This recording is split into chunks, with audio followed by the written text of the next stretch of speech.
Tyyni valtameri,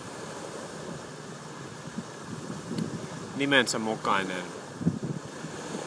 Täällä on tämmönen tyyni, pläkä kohta, mikä on noin koko Skandinavian kokoinen pläntti. Ja mä ajetaan moottorilla nyt sitä läpi 6 päivää putkeen.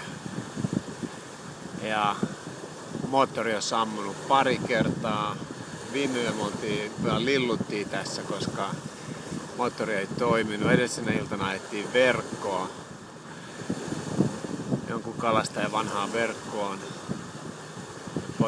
Moottori meni jumiin ja lilluttiin yö taas, koska yöllä ei pystynyt mennä katsomaan veneen alle mitä oli siellä.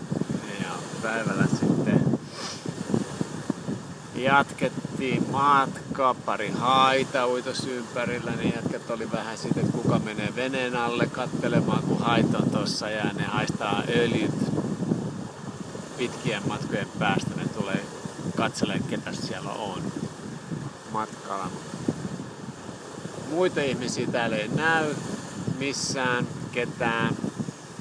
Tässä on vähän semmonen fiilis, kun olisi avaruudessa.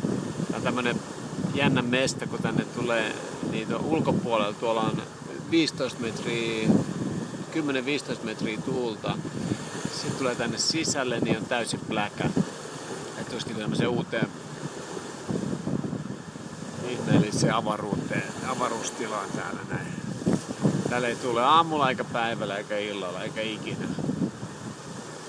Et sen takia tämä nimi Tyyni valtameri.